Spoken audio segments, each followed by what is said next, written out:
राम राम दोस्तों। आज हम भारत के प्राचीन गुरुकुल के बारे में बात करने वाले हैं। भारतवर्ष में लाखों गुरुकुल थे, तो इस गुरुकुल को नष्ट किए गए या अपने आप नष्ट हो गए, इसका सवाल आज भी वैसा के वैसा है। वीडियो शुरू होने से पहले आपको मैं बता दूं कि आप सेक्युलर हो तो इस वीडियो को मत देखें और इस वीडियो को बंद कर दें। तो चलिए शुरू करते हैं।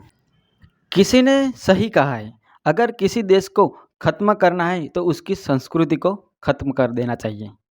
ऐसा ही हमारा भारत देश के साथ हुआ है।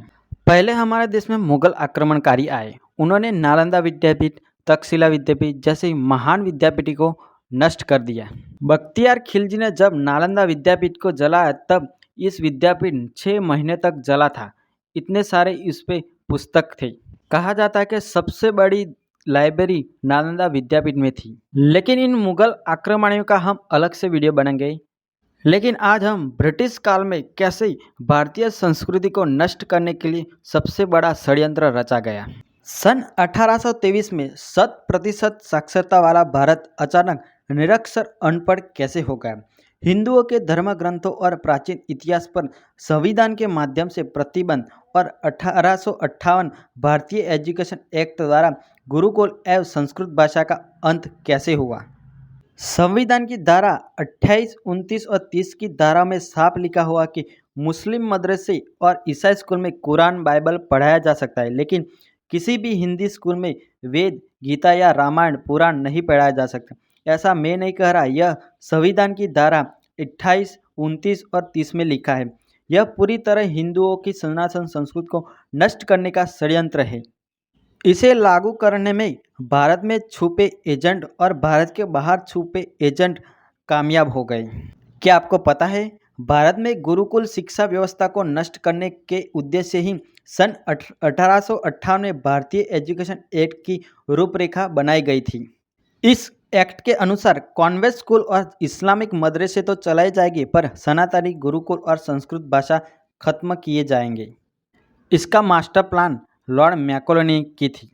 इस मास्टर प्लान को बनाने से पहले लॉर्ड मैकॉले ने भारत के शिक्षा व्यवस्था का सर्वेक्षण करा था। उसके पहले कई बार अंग्रेजों ने भारत के शिक्षा व्यवस्था के बारे में अपनी रिपोर्ट दी थी। मैकॉले का एक अंग्रेज अधिकारी था डब्ल्यू लिडनर और दूसरा था टॉमस मार्थो। दोनों ने अलग अलग इलाकों का अलग अलग सर्वे किया था। 1823 के आसपास की बात है। यह लिटनर, जिसने उत्तर भारत का सर्वे किया था, उसने लिखा है कि यहाँ 97% साक्षरता थी, और दूसरे ने दक्षिण भारत का सर्वे किया, उसने लिखा कि यहाँ तो 100% साक्षरता है। यानी कि उत्तर भारत में 97 साक्षरता थी और दक्षिण भारत में 100% साक्षरता थी।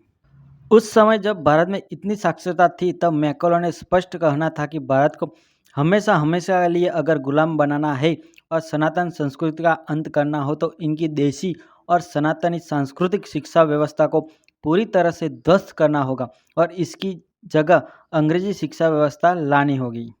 और तभी इस देश से शरीर से सनातनी हिंदू लेकिन दिमाग से अंग्रेज पैदा होंगे, और जब इस देश की यूनिवर्सिटी से निकलेंगे तो हमारे हित में काम करेंगे।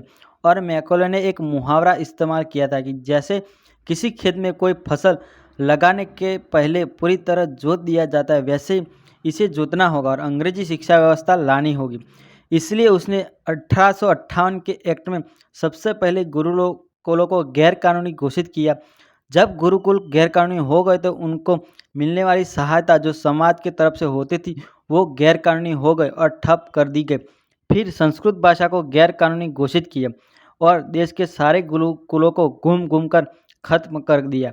उनमें आग लगा दी गई और उसमें पढ़ाने वाले गुरुओं को मारा पीटा, जेल में डाल दिया गया। 1850 तक इस देश में 60,32,000 गुरुकुल हुआ करते थे और उस समय देश में इतने ही गांव थे 60,50,000, मतलब हर गांव में औसतन एक गुरुकुल। और ये जो गुरुकुल होते थे वो सब के सब आज की भाषा में उच्च शिक्षा के हुआ करते थे। उन सब में 18 वर्षीय पढ़ाया जाता था, मतलब इन गुरुकुल में 18 विषयों को पढ़ाया जाता था। ये गुरुकुल समाज के लोग मिलकर चलाते थे कि न कि राजा महाराजा। और इन गुरुकुलों में शिक्षा कैसी लगी वो कमेंट में बताएं और दोस्तों इस वीडियो को लाइक करें और चैनल को सब्सक्राइब करें और बाजू में आपके नोटिफिकेशन बेल को भी ऑन कर दीजिए। सभी मित्रों को जय श्री राम।